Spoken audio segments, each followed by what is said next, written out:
Hello, in this video I'm going to tell you the truth about hypnotherapy qualifications.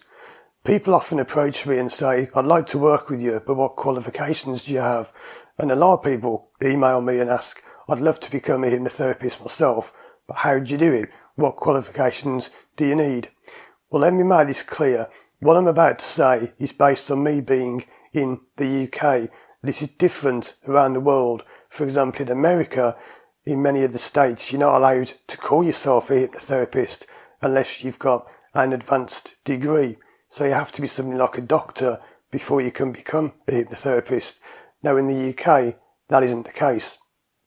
The thing is, anyone can call themselves a hypnotherapist in the UK, and you don't actually need any qualifications at all. In fact, when someone says, I'm a qualified hypnotherapist, there's no such thing, because there is no qualification needed to be a hypnotherapist.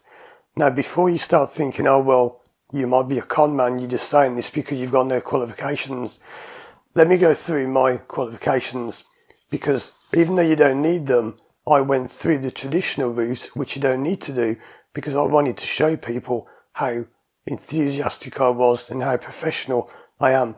So these are the qualifications I've got. I've got a certificate in cognitive behavioural hypnotherapy, which means like you understand the way people think. It's like CBT, but it's CBH. It's like 100 times faster than CBT. I've got a certificate in NLP professional coaching, so I'm a qualified coach.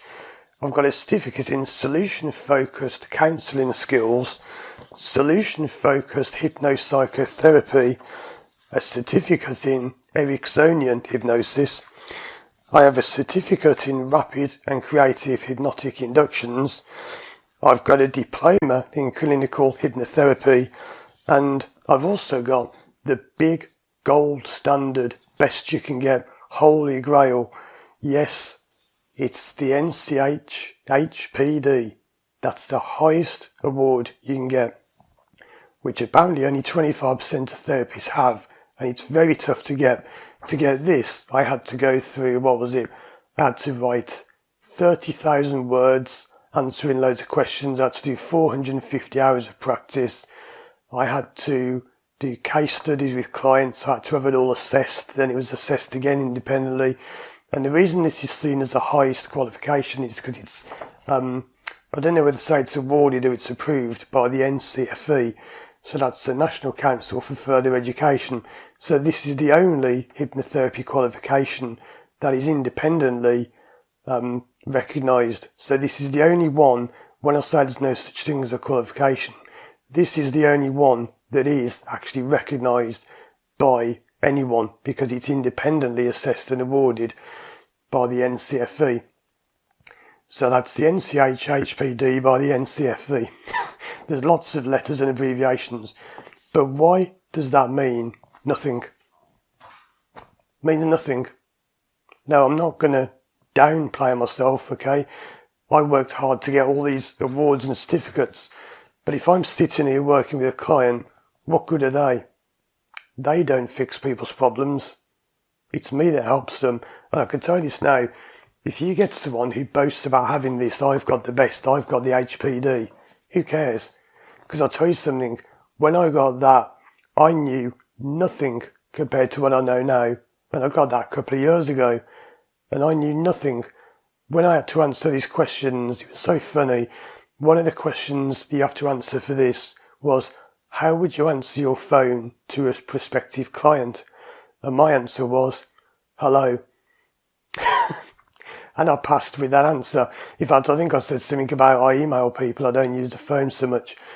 Another question was something about which of the following theories of psychology or something influence your work the most? And it's humanism, behavioralism, cognitive something, psychodynamic therapy. My answer was, none of them influence me, because I haven't got a clue what any of them are. And I passed. Do you see how silly it is?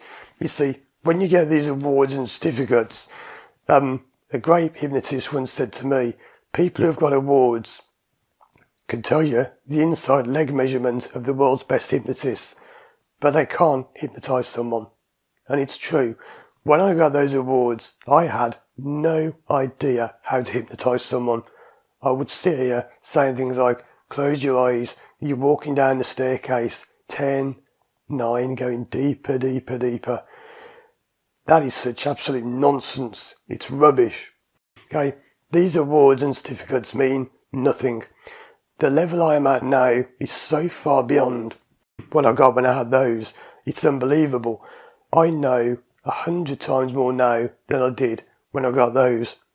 One of the funny things about people who are obsessed with qualifications is they often put these stupid letters after the name, and it looks so daft when you see people who've got this massive string of letters after the name, and they've often got more letters after the name than in the name. So you know how doctors are like something MD, or you can have something like BA or whatever after your name.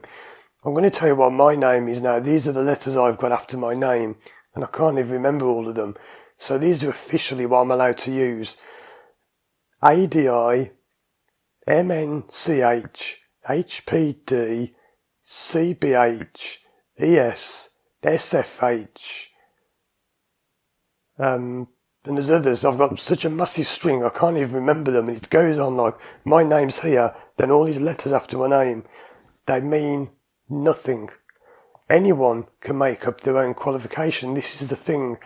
Anyone can just print off a qualification online, and there are websites you can go onto, and you can get a certificate like this, and you can just type your name and put Master Hypnotist, Master Hypnotherapist, and you can put like MH after your name. What's MH stand for? People ask you. Oh, I'm a Master Hypnotist.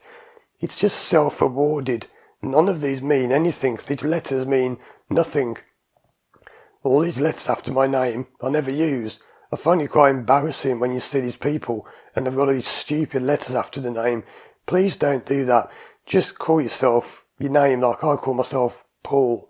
I don't want people using these letters after my name. It looks daft and it's meant to impress people, but I think it just makes you look stupid. And people often think, well, you've got to be a member of this. The NCH is the National Council for Hypnotherapy. You don't. Now, when I worked as a driving instructor, there's a thing called the DVSA, that's a government agency, and you have to be registered with a government agency, and you had to be assessed, and it was all regulated. In the world of hypnotherapy, there are no governing bodies. The NCH has no legal power whatsoever. I don't have to be registered with them, and by the time you watch this, I maybe won't be. It doesn't matter. You don't need to be. It's not a legal requirement.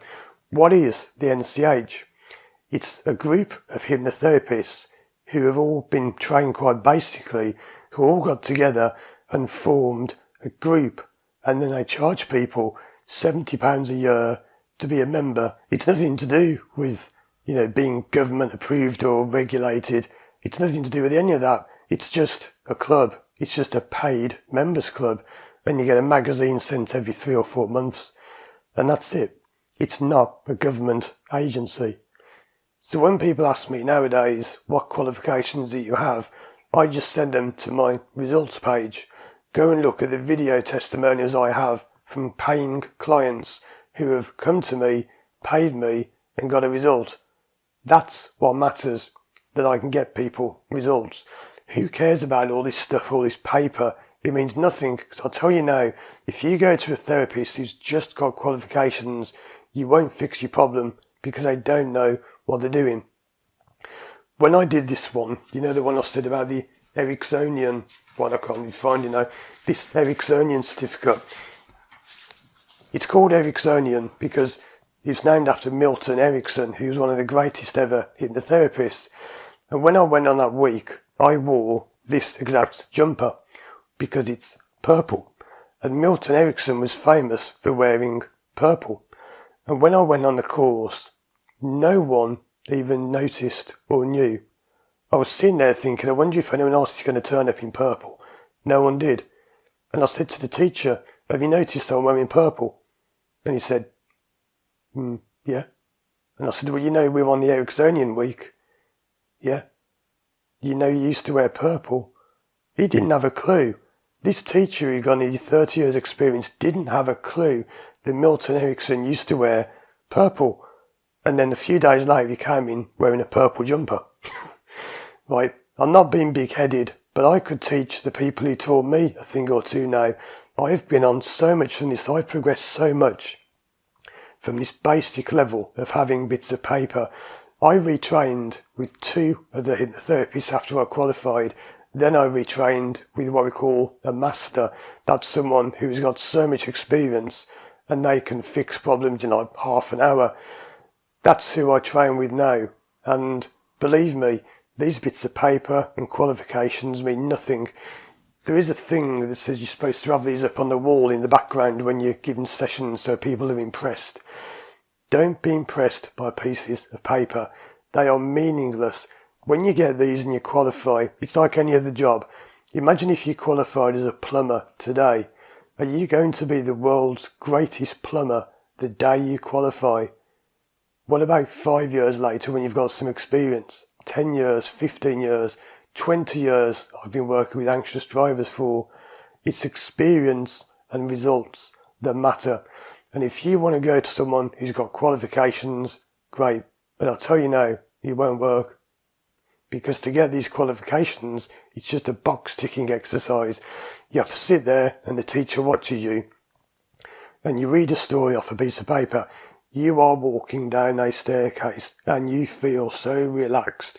And the other person's there pretending that they're relaxing like this. It's all fake. You try doing that with a real client and see what happens. If you're watching this someone who's training in hypnotherapy, you're going to have one big shock and a surprise when you get out into the real world and meet real clients and you'll see them there reading your script. Close your eyes, you are going deeper and deeper into hypnosis. And you look up at the client and they're sitting there saying, this isn't working. Can I have my money back, please? It doesn't work, right? All these qualifications, yeah, I went through them. I paid thousands. I think I've spent over £4,000 getting those qualifications. And yes, it gave me a foundation, but that's all qualifications are, a foundation where you start. Please don't think that qualifications make you any good, because it's experience and knowledge and practice that makes you good. Like I did training with 3 or 4 or 5 different people all over the world. And I now know 10 times, 100 times, 1,000 times more than I ever did when I got those qualifications. So that is the truth about hypnotherapy qualifications. You don't need them. If you're in the UK, hypnotherapists, hypnotists, same thing.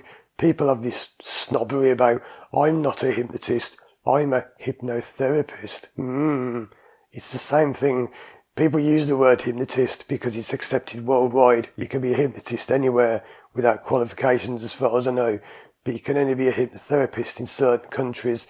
And otherwise, if I went to America and called myself a hypnotherapist, I'd get in trouble, even though I can work with people in America from the UK.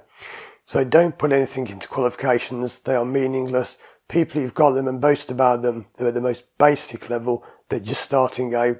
Look for someone with experience, knowledge, and most importantly, someone who can get you a result.